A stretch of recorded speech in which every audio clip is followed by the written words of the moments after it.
بالله من الشيطان الرجيم بسم الله الرحمن الرحيم الحمد لله رب العالمين والصلاة والسلام على سيدنا وحبيبنا محمد وعلى آله وأصحابه ومن تبعهم إلى يوم الدين أما بعد Assalamualaikum warahmatullahi ta'ala wabarakatuh. Alhamdulillah, bersyukur kita terhadap Allah subhanahu wa ta'ala. Dapat lagi sekali kita bersama-sama di surau Al-Amin, surau yang penuh berkat ini. Mudah-mudahan surau ini ditambahkan lagi keberkatan supaya menjadi tempat ibadah dan juga tempat pengajian ilmu. Mudah-mudahan insya-Allah. Dan sebelum itu saya ingin menyampaikan selamat Hari Raya Aidilfitri kepada semua jemaah. Agak sunyi lagi surau ni, beraya lagi dah. Jadi insya-Allah kita akan sambung pengajian kita menggunakan kitab Hidayatus Salikin fi Suluki Maslakil Muttaqin. Masih dalam perbahasan yang awal lagi. Kita tak masuk lagi muqaddimah. Itu saya duk bebel pasal apa saya tak ingat dah. Lama sangat. Baik, jadi saya tak nak buang masa. Saya teruskan bacalah insya-Allah. Bismillahirrahmanirrahim. قال مصنف رحمه الله تعالى ونفعنا بعلومه وبعلوم مشايخنا وبعلومكم في الدارين آمين يا رب العالمين. Berkata musannif, Alhamdulillahi al-muftatahi bihi fi kulli kitab. Kata musannif, Alhamdulillahi, segala puji itu tertentu bagi Allah. Al-muftatahi bihi, Allah Ta'ala yang dituntut memulai dengannya dengan Alhamdulillah. Fi kulli kitabin, pada tiap-tiap kitab, yakni pada tiap-tiap permulaan kita nak mengarang kitab, maka dituntut kepada kita untuk memulakan dengan Alhamdulillah. Alhamdulillah kita panggil sebagai ibtidai idafi, permulaan. Dia permulaan bagi untuk kita mengarang ataupun menulis penulisan yang ada manfaat di sisi agama. Bahkan ada hadis, dan hadis ini sangat popular lah. Yang ini bagi sesiapa yang ingin, jikalau kita ingin melakukan sesuatu perkara yang ada kepentingan di sisi agama, bagi siapa yang ingin melakukan perkara yang ada kepentingan di sisi agama sedangkan dia tidak memulai dengan Alhamdulillah, maka perkara yang ada kepentingan tadi itu kurang berkat. Ini terputus dengan mana kurang berkat. Begitu. Maka di situ difahami pada hadis itu, yang ini dituntut dengan mana sunat. Dituntut dengan mana sunat, kita nak mulakan sesuatu perkara, maka dimulai dengan Alhamdulillah. Baik. Sebelum ni kita bahas Bismillah pun begitu juga. Yang ini setiap perkara yang ada kepentingan di sisi agama yang tidak dimulai dengan Bismillah, maka terputus dengan mana kurang berkat. Itu pun telah dibahaskan. Baik. Maka di sini ulama gabungkan dua hadis yang sama tadi tu. Yang makna yang lebih kurang sama. Maka ulama kata Bismillah itu permulaan yang asal. Adapun Alhamdulillah ni permulaan yang disandarkan. Maka sunat bagi kita yang ingin melakukan perkara yang ada kepentingan di sisi agama, maka disunatkan baca Bismillah dan Alhamdulillah. Tak kiralah, tak semestinya menulis. Kita nak berdoa misalnya, kita nak berdoa, maka di dalam doa, syarat doa itu dia ada beberapa syarat. Pertama, perlu dimulai dengan Alhamdulillah, puji kepada Allah. Kedua, berselawat ke atas Nabi SAW. Lalu yang ketiga, kita doa apa yang kita inginkan. Dan yang keempat, kita baca selawat sekali lagi, dan yang terakhir kita puji kepada Allah. Ini seperti mana yang imam-imam buatlah dalam doa-doa dia. Jadi kita panggil syarat-syarat doa. Dalam doa pun ada syarat. Kalau kita nak doa kita diterima oleh Allah, maka kena patuhi syarat lah. Baik. Jadi itu maksud dia. Yakni segala puji tertentu bagi Allah Ta'ala yang dituntut memulai dengannya dengan Alhamdulillah itu pada tiap-tiap kita. Baik. Itu satu. Yang kedua, faham makna puji. Faham, bila kita faham terjemah yang dibawa datang oleh musannif. Mana dia kata segala puji tertentu.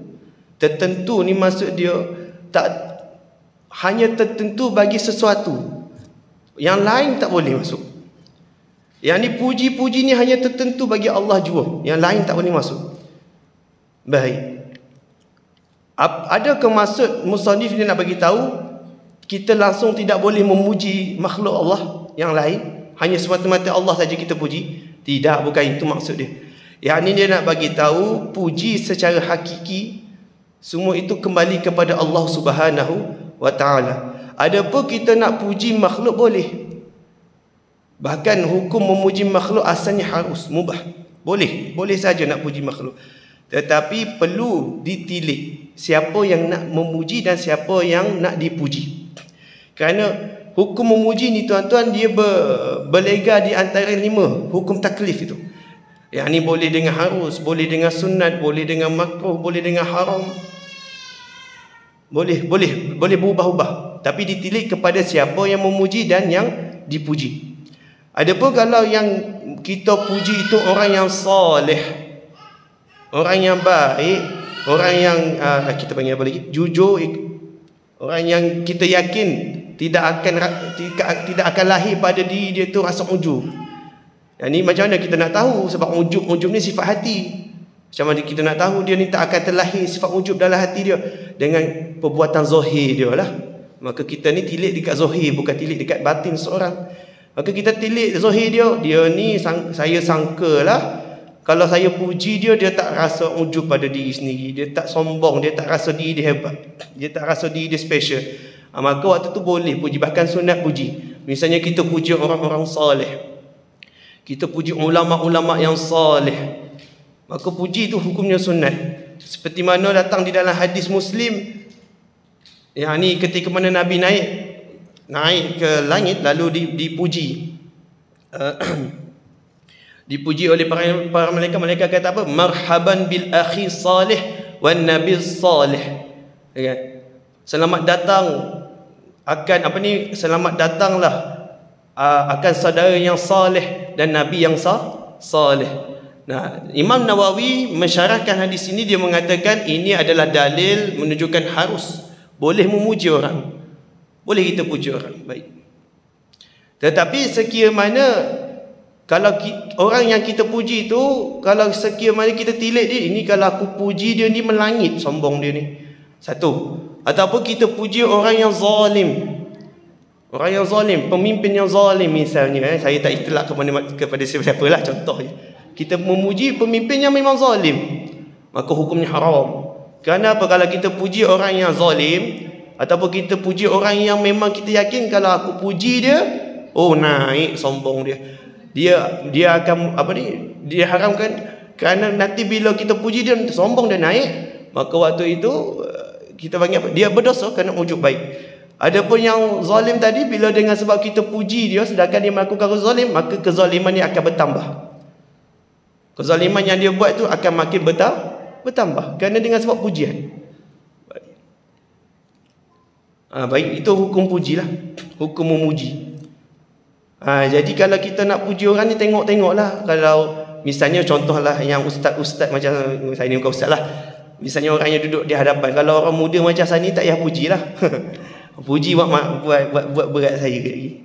Orang muda ni pantang dipuji. Kalau orang kampung saya panggil apa? Kombang mencuri. Bahasa kasar orang kampung lah. Kombang hidung, kombang mencuri tu, kombang ni lah. Tu je terbang lah, dia terbang rasa gah dia. Tu. Tapi kalau orang soleh, kita puji dia, dia tak simpan puji dia dalam hati. Orang puji dia, dia kembalikan balik puji pada Allah. Kita kalau kita kena puji, habis. Mula-mula lah, tak ada. Ini tak ada apa-apalah mula-mula.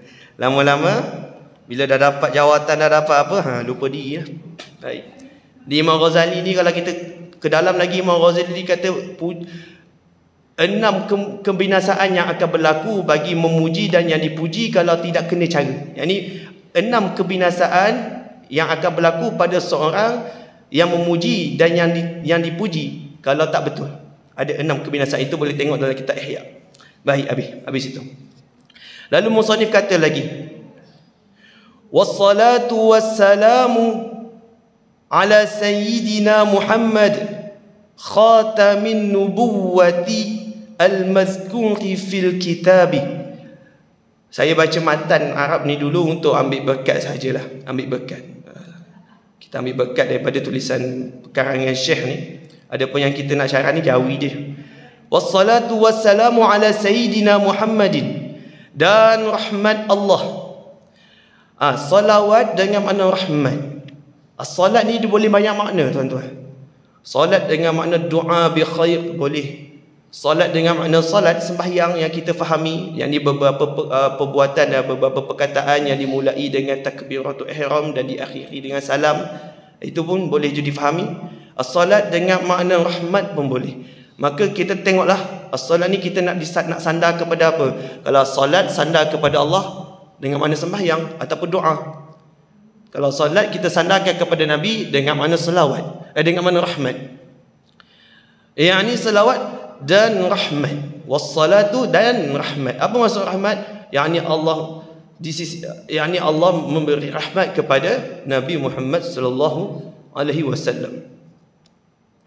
Dan salamnya wassalami dan salamnya ala sayyidina Muhammad ke atas ataupun terus menerus ke atas penghulu kita. Siapa penghulu kita?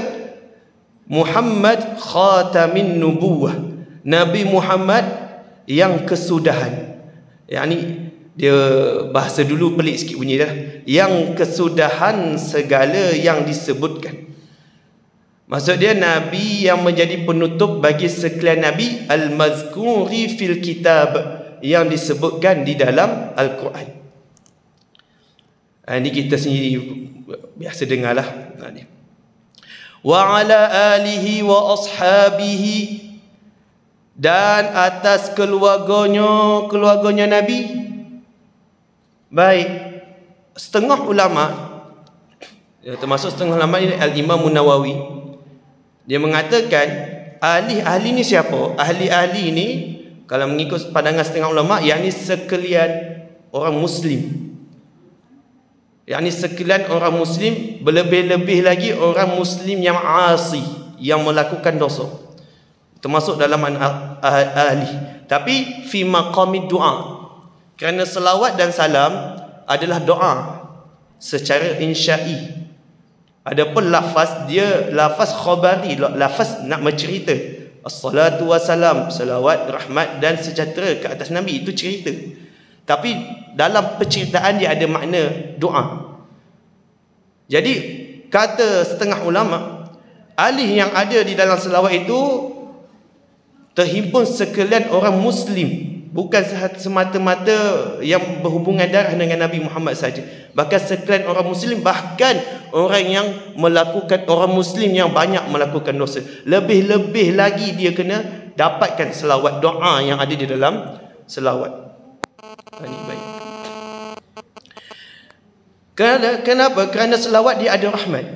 Itu sebab orang kalau dia dah hidup, matinya tu dah biasa dengan selawat, tuan-tuan, dia hidup dengan selawat saja, rezekinya dimurahkan oleh Allah Subhanahu wa taala, diberikan ketenangan. Sebab dalam makna selawat ada rahmat. Bila kita baca selawat, kita mendapat rahmat. Kerana di sisi Allah itu rahmat, di sisi malaikat itu istighfar. Itu sebab bila kita selawat, kita diberi rahmat oleh Allah.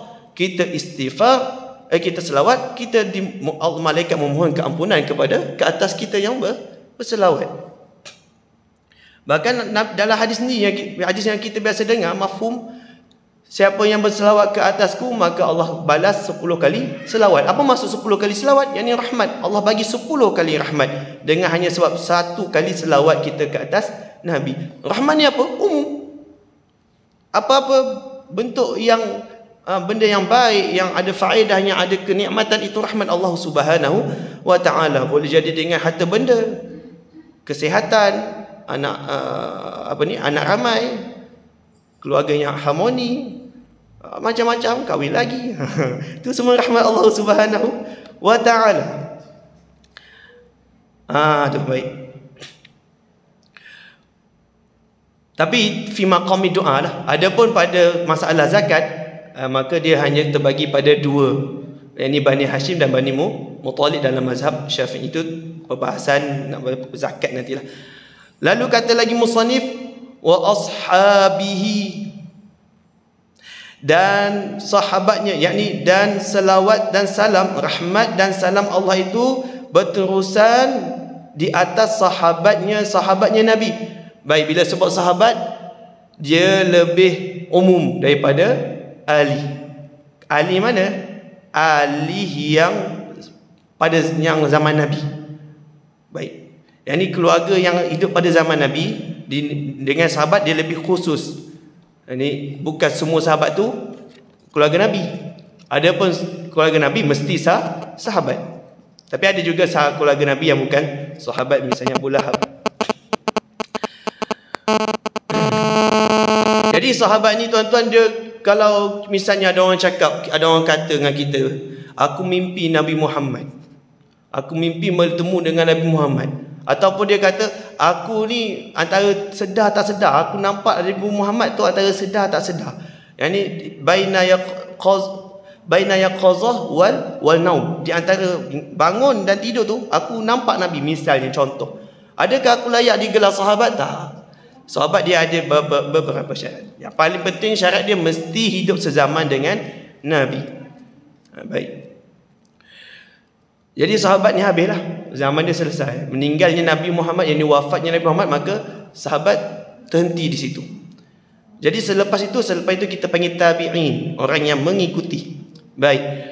Al-hadina, sahabat yang memberi hidayah, yakni yang memberi petunjuk. Yang memberi petunjuk dengan mana? Yang menunjukkan, bukan dia yang bawa hidayah bagi dekat umat Nabi yang hidup selepas Nabi Muhammad. Yakni dia tunjukkan macam mana nak pergi ke jalan orang yang bertakwa. Itu maksud hadin, yang memberi petunjuk, yakni dia tolong tunjukkan. Ada pun yang bagi petunjuk yang sebenar-benar, yang bagi hidayah kepada orang-orang yang salih terdahulu dan sekarang ini, itu Allah Subhanahu wa taala jua. Tak ada satu pun daripada makhluk Allah yang mampu nak bagi petunjuk, yang ni membawa kepada jalan yang mengeluarkan orang tu daripada kegelapan kepada cahaya kebenaran. Adapun hadi tu yang digelar hadi, yakni ia menunjukkan cara macam mana kita nak selamat, kita nak keluar daripada kegelapan kepada cahaya, yakni cahaya Islam. Al-sawabi, bagi agama yang sebenar-benarnya. Baik. Wa 'ala tabi'ina lahum bi ihsanin ila yaumil ma'ab, dan atas yang mengikut bagi mereka itu sahabat. Tabi'. Adapun kita ni bukan tabi' dah tuan-tuan. Kita ni tabi' kita jauh dah. Ni tabi' ni, tapi tabi' yang disebutkan di sini merangkumi semua. Daripada tabi' yang hidup sezaman sahabat, yang belajar dengan sahabat, yang bermulazamah dengan sahabat sampailah sekarang. Tabi' yang ada dalam ni. Adapun tapi kalau lafaz tabi' semata-mata dia menunjuk kepada tabi' yang hidup pada zaman sahabat, yang belajar dengan sahabat, yang duduk mulazamah dengan sahabat, ambil hadis daripada sahabat. Kita ni tabi' ujung belakang tu kita. Baik. Tapi dalam perkataan, dalam selawat ni ataupun doa, dalam selawat yang musannif bawah ni, kita termasuk sekali. Mana? Dan di atas yang mengikuti. Kita mengikuti tak bagi mereka itu? Yang ni sahabat. Kita ikut sahabat. Ya, kita ikut sahabat. Kita tak ikut semua. Mungkin sebab kita tak mampu nak ikut semua. Ada sahabat berpuasa hari ini puasa, besok tak puasa. Hari ini puasa, besok tak puasa. Ada sahabat yang setiap hari dia boleh baca, setiap harinya tu tidak terlepas dengan membaca Quran. Ada yang sahabat tu hafalan ingatan hadis kuat. Ada sahabat tu setiap hari berdakwah. Kita tak boleh nak ikut. Tapi bukan maksudnya kita tinggal semua. Kita ambil yang mampu. Okay, macam puasa. Kita tak boleh. Kita tak payah cerita puasa selang-seli lah. Puasa 6 ni pun tak buat lagi ni. Tak payah cerita puasa selang-seli. Puasa 6 ni pun tak terbuat, banyak kerja. Sibuk dengan kebun lah dengan tu kan. Minggu depan baru nak fikir. Tak payah cerita selang-seli. Baik. Tapi jangan kita tinggal semua. Ikut sahabat bukan maksudnya kena ikut semua. Ikut yang kita mampu. Ikut semua jenuh. Ikut semua jenuh. Nak ikut semua. Itu sebab kalau zaman kita ni ada orang duk bising-bising, aku nak pemimpin. Kita nak pemimpin macam Sayyidina Umar. Jenuh. Sayyidina Umar kalau ada lah pemimpin seperti Sayyidina Umar, banyak kena pancung kat sini dah. Banyak kena pancung, banyak kena hudud, banyak yang kena rajam, banyak yang tak sembahyang. Tadi Umar ni punyalah tegas dalam agama, jangan buat main-main. Itu sebab orang zaman ni Allah hantar pemimpin sesuai dengan umat zaman ni. Dia tak akan hantar yang dahsyat-dahsyat macam pemimpin dulu. Tak sanggup kita pula akan protes. Sayyidina Umar jangan buat main, tak sembahyang habis. Secara tak betul di dalam saf pun kena, apa lagi sembahyang. Tegas Sayyidina Umar. Tapi kadang-kadang ada setengah orang ni tak sedar diri juga kadang. Nak pemimpin yang betul, kita nak pemimpin yang adil. Tapi jangan sampai kita minta benda yang kita tak mampu. Nak pemimpin macam Sayyidina Umar tu, dahsyat sangat. Baik. Kita mengikut mereka itu hingga hari kiamat. Yang ini mendapat selawat dan rahmat Allah itu hingga berterusan hingga pada hari kiamat. Maaf ni maksudnya hari kembali. Abaya ubu auban, kembali balik. Maaf ni si makan ataupun masdar boleh lah. Baik, habis itu. Ini kita panggil muqaddimah ataupun kita panggil pendahuluannya. Lalu dia berkata, wa ba'du fayaqulul al-fakiru ila Allahi al-ghani Abdus Samad al-Jawiyu al-Falimbaniyu khadimul fuqara'i fi Makkatil Musyarrafah.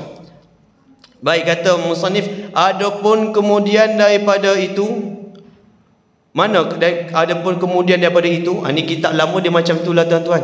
Dia bunyi dia agak klasik, memang klasik lah. Kitab ni pun dah 100 tahun lebih dah.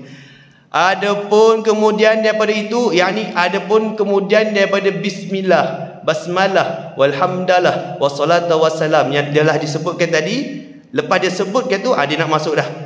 Mana? Maka lagi akan berkata, yakni maka akan menyebutlah oleh musannif yang mana? Dia mengaku diri dia sebagai fakir. Fakir ni yang sangat berhajat. Orang yang susah, yang berhajat kepada Allah, yang berhajat kepada rahmat Allah. Ini tanda dia bertawaduk, tuan-tuan. Dia bertawaduk. Ini tanda dia nak bertawadukkan diri dia kepada Allah Subhanahu wa ta'ala.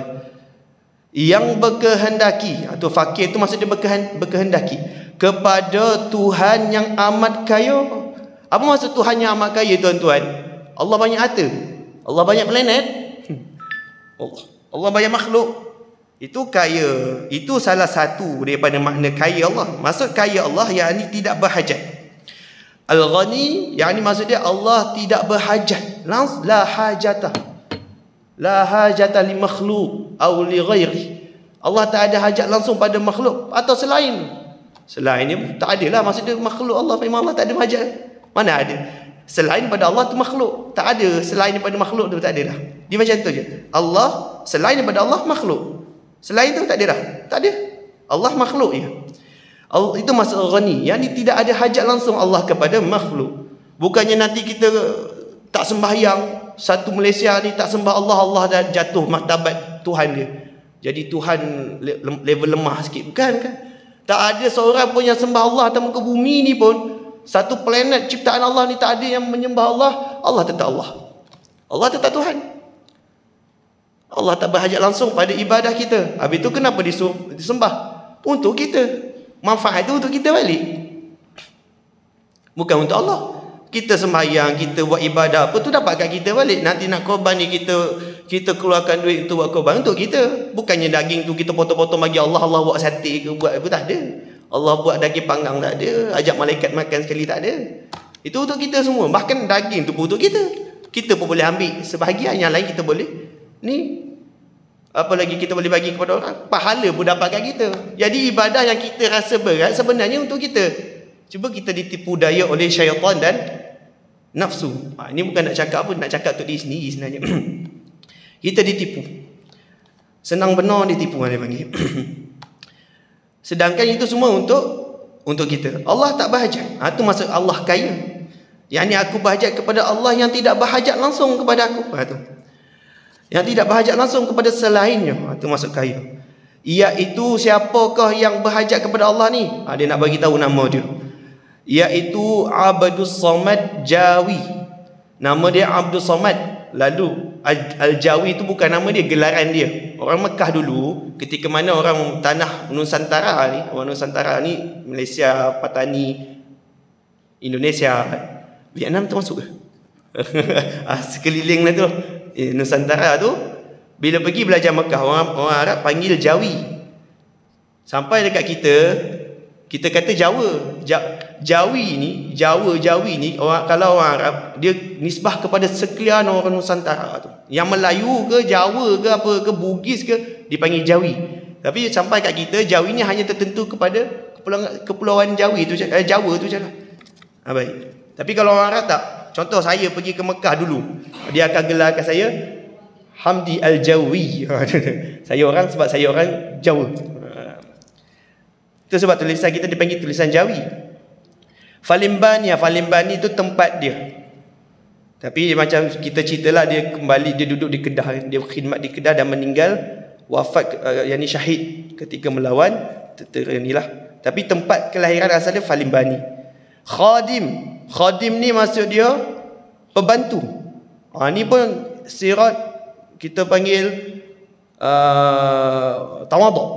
Khadim. Yang ni dia mengaku diri dia sebagai pembantu. Pembantu segala fakir dalam negeri Mekah. Fakir ni, maksud fakir ni maksud dia penuntut ilmu. Yang ni dia mengaku diri dia sebagai pembantu bagi segala orang yang menuntut ilmu di dalam negeri Mekah. Dia mengaku diri dia kau dia, sedangkan dia tu guru orang Mekah. Tapi sebenarnya memang orang yang mengajar ni dia khadim. Dia khadim untuk umat Nabi yang nak menuntut ilmu.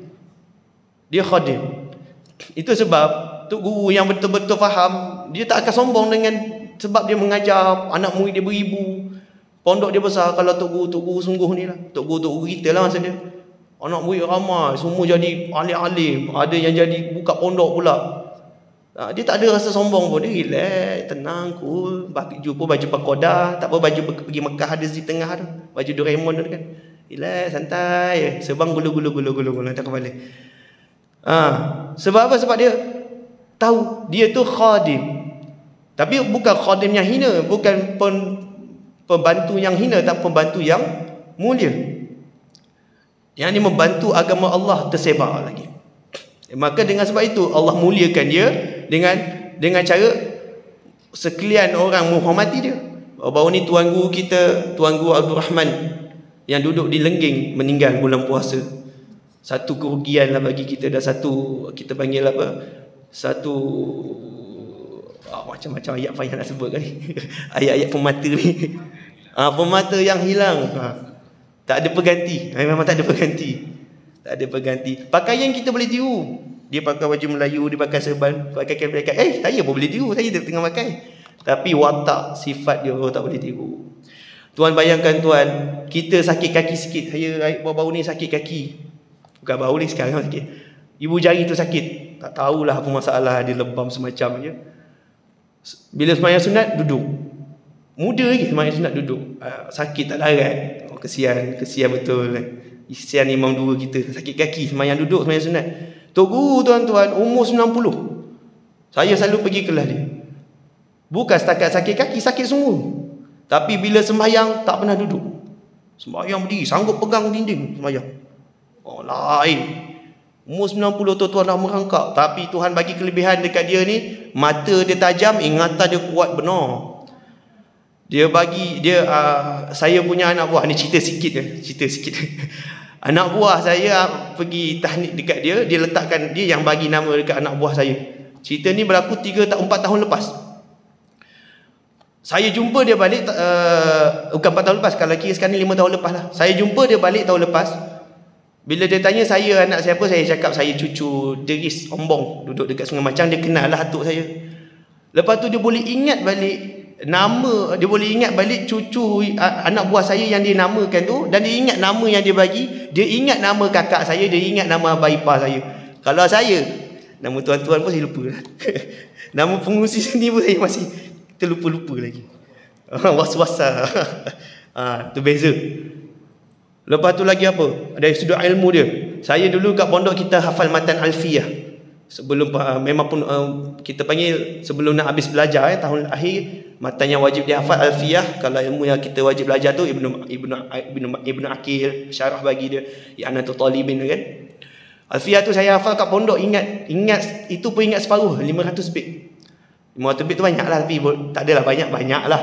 Keluar pondok tak sampai 2 bulan, mukadimah ingat. Sekarang mukadimah pun kadang-kadang tergagap-gagap. Siapa yang tahu Alfiyah lah. Tuan guru tu punya dah lama dah dia tinggalkan belajar. Bila saya berbual dengan dia, dia boleh ingat matan Alfiyah. Sedangkan matan Alfiyah ni makruf dah ni, orang tahu, payah nak ingat. Kalau ingat pun mesti senang nak lupa. Tuan guru boleh ingat. Tu Tuhan bagi kelebihan dekat dia.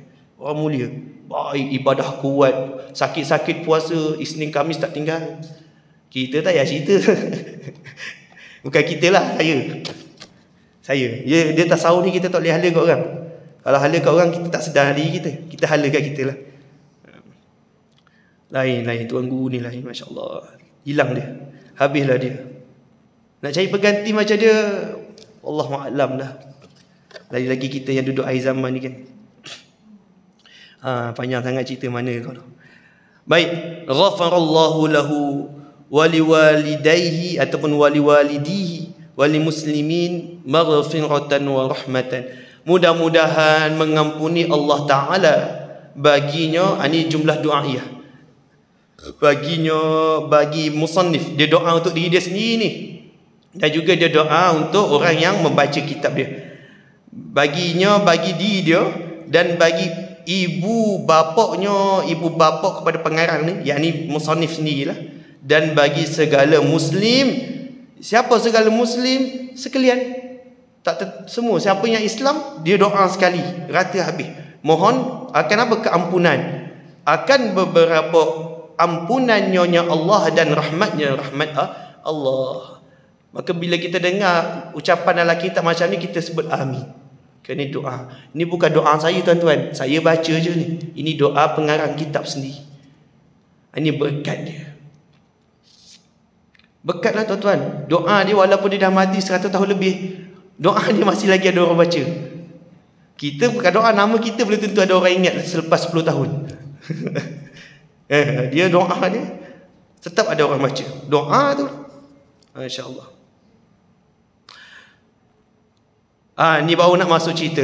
Tadi tu panjang-panjang tu dia duk cerita doa lah tu. Dia doa sedikit. Baik, maqulu qal ni. Ni dia nak bahas ni.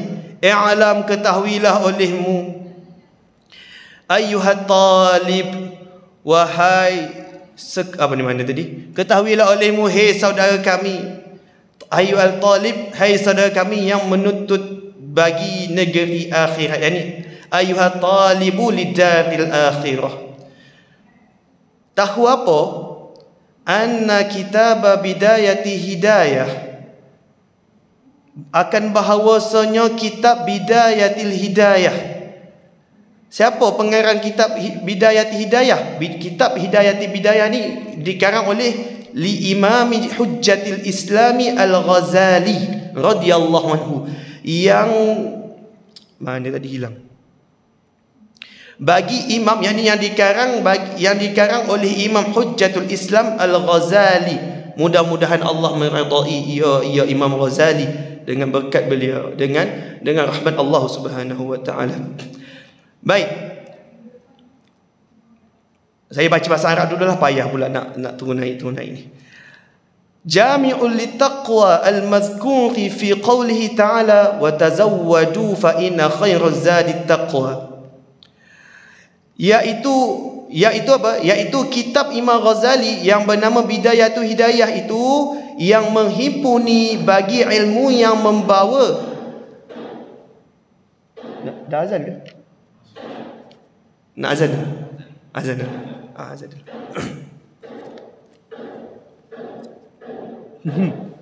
Macam ni. Tunggu.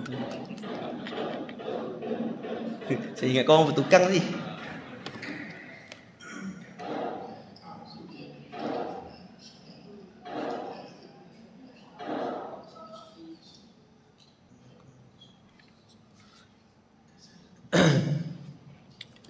Allahu Akbar.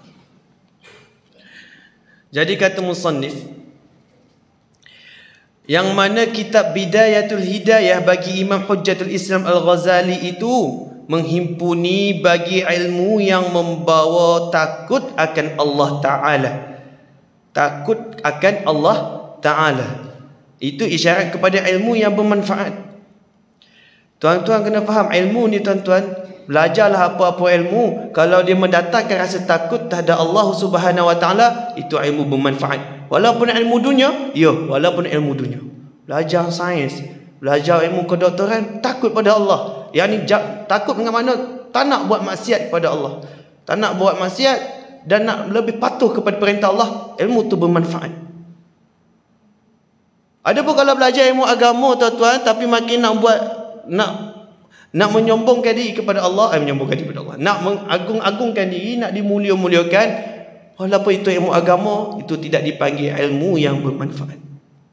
Kena faham. Tu. Yang ini ilmu yang mendatangkan rasa takut akan Allah Ta'ala. Kata lagi musannif, yang disabitkan di dalam firman-Nya Allah Ta'ala, dan diambil, mana firman Allah Ta'ala? Dan ambillah oleh kamu akan bekal akhirat. Maka yang terlebih baik itu iaitu takut akan Allah Ta'ala. Yang terlebih baik daripada bekal yang kamu ambil, yang kamu bawa adalah bekal taqwa kepada Allah. Ini ayat Quran tadilah. Wa tazawwadu fa inna khairaz zadi taqwa. Zad itu maksud dia, zadi itu bekalan. Baik, sikit lagi. Jadi maksud dia, apakah bekalan yang paling baik? Bekalan membawa, bekalan takwa, bekalan yang mana bekalan itu boleh membawa kita lebih mendekatkan diri kepada Allah, dengan mana kita patuh segala arahannya dan boleh menjauhkan kita daripada larangan dia. Itu adalah bekal yang paling baik. Apa itu? Salah satu dia ilmu. Ilmu apa? Ilmu yang nafi', ilmu yang memberi manfaat. Macam saya cakap tadi, tak semestinya ilmu agama, tetapi banyaknya ilmu yang nafi' itu ilmu agama. Sebab itu Imam Al-Ghazali disebut dalam Ihya, tuan-tuan, siapakah itu mursyid, murabbi, yang mampu membimbing anak murid dia kepada takut kepada Allah, takwa kepada Allah. Walaupun pembimbing dia itu bukan mengajar ilmu agama, ilmu dunia sekalipun, tapi dia mampu membimbing anak murid dia pada takut kepada Allah, maka itu murabbi, pembimbing, mursyid yang menunjuk, irsyad ni, yang memberi petunjuk lah. Irsyad ni apa nak terjemah, lupa dah. Yang bagi motivasi, itu mursyid. Nak terjemah apa mursyid, sama dengan murabbi, lebih kurang sama makna dia. Baik. Irsyada yursyidu irsyad. Baik, itu satu. Wa fihi ilmun nafi'un fid dunya wal akhirah fala budda li kulli muslim min ma'rifatih. Kata Syekh Abdul Somad, dia kata apa?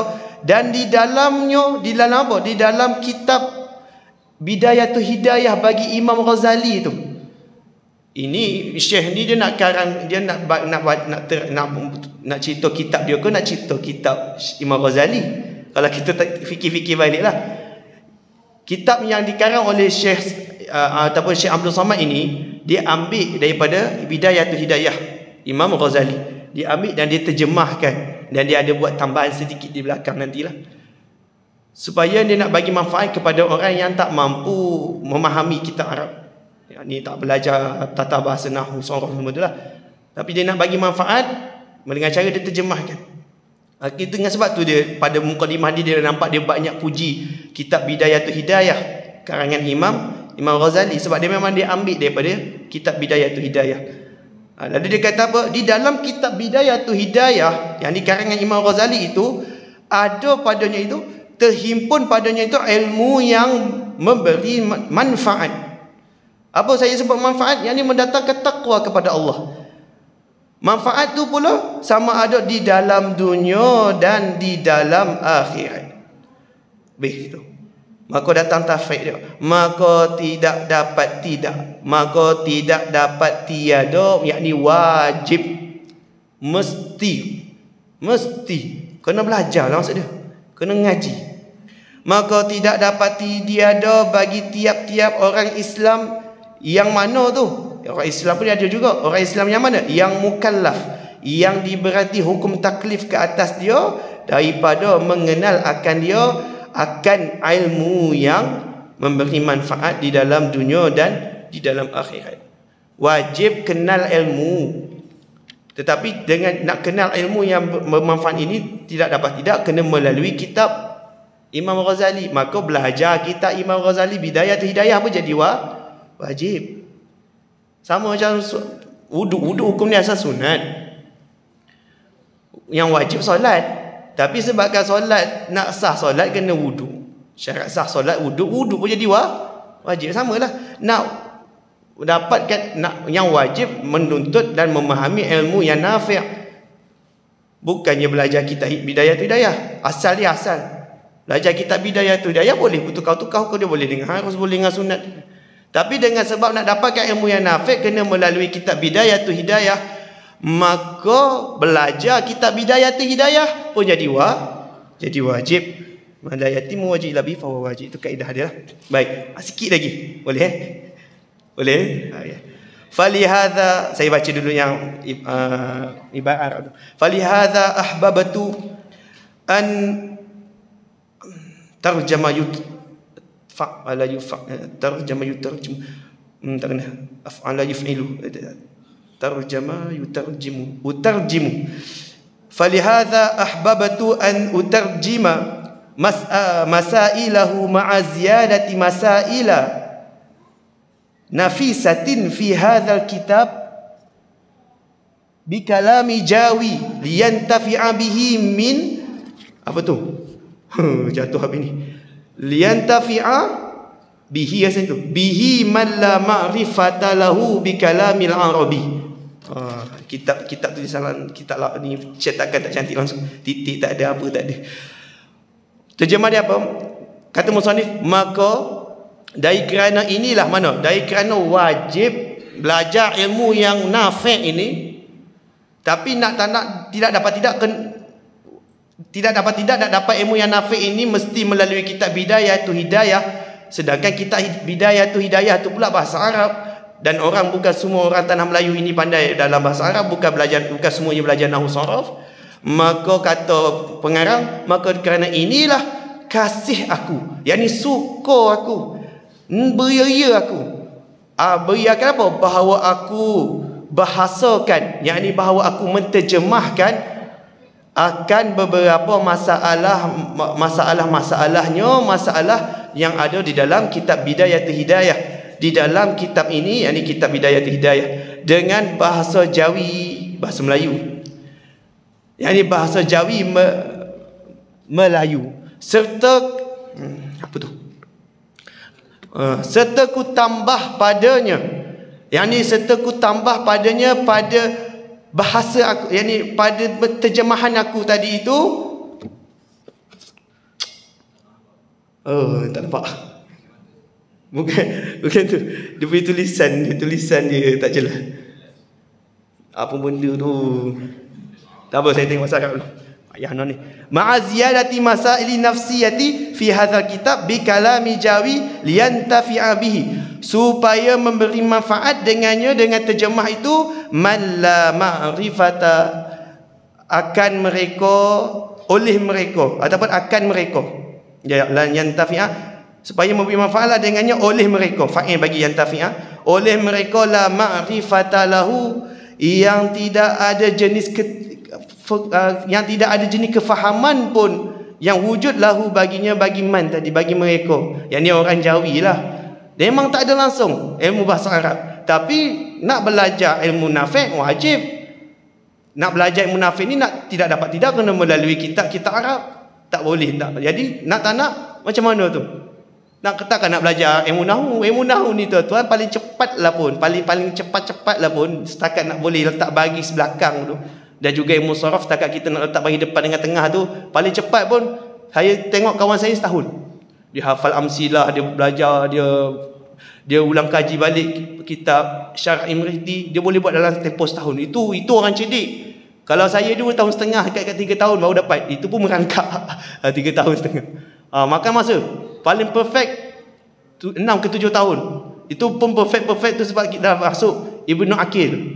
Itu bahasa Arab, nak belajar bahasa Arab. Nak belajar bahasa Arab dulu. Jenuh. Jawapan dia memang tak belajar jawapan dia. Jadi dia buat Jahwi ni supaya dia terjemahkan kitab Bidayatul Hidayah tu supaya memberi manfaat kepada mereka yang tak pandai bahasa Arab, untuk faham apa yang diceritakan oleh Al-Imam Ghazali dalam kitab Bidayatul Hidayah dia. Tu baik. Wasamaituhu bihidayati salikin. Wallahu a'lam wa ilmuhu wa atam.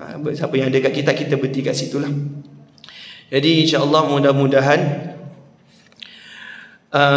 kelas kita pada ini dapatlah sedikit manfaat yang ingin disampaikan oleh pengarang kitab. Dan sekiranya kalau ada kesilapan, kasar bahasa itu memang salah saya mohon maaf seribu bahasa. Seribu bahasa pula. Nak buat ayat bunga tak pandai tuan-tuan. Kurang membaca, minta maaf lah. Saya minta maaf lah kalau ada kasar bahasa tak jelas, kejap bunyi bahasa Melayu, kejap campur lah Kelantan, dia minta maaf banyak lah. Dan juga saya ingin mengucapkan sekali lagi terima kasih kepada tuan pengurusi, kepada AJK dan jemaah sekalian sudi panggil saya untuk menyambung pengajian kitab ni. Saya ni bukan orang famous pun, bukan orang alim, tapi tuan-tuan sudi panggil saya rasa sangat-sangat rendah hati dan berterima kasih lah. Sekurang-kurangnya saya dapat memanfaatkan ilmu yang tak banyak ni. Dan juga saya ingin mengucapkan selamat tahun baru lagi, selamat hari raya kepada tuan-tuan yang baru hadir ni. Mudah-mudahan dimurahkan lagi rezeki oleh Allah Subhanahu Wa Taala, sama ada berbentuk harta wang ataupun kesihatan ataupun ilmu, insya-Allah. Wallahu a'lam wa ilmuhu atam. Bismillahirrahmanirrahim. Alhamdulillahirabbil alamin wassalatu wassalamu ala sayidina Muhammad wa ala alihi wa sahbihi ajma'in. Allahumma inna nas'aluka 'ilman nafi'an wa 'amalan salihan wa rizqan halalan tayyiban wa na'udzu bika min 'ilmin la yanfa'u qalbi la yakhsha wa 'amalin la yurfa'u wa du'a'in la yusma'. Rabbana atina fid dunya hasanah wa fil akhirati hasanah wa qina 'adzabannar. Wa sallallahu ala sayidina Muhammad wa ala alihi wa sahbihi wasallam. Alhamdulillahirabbil alamin. Wallahu a'lam.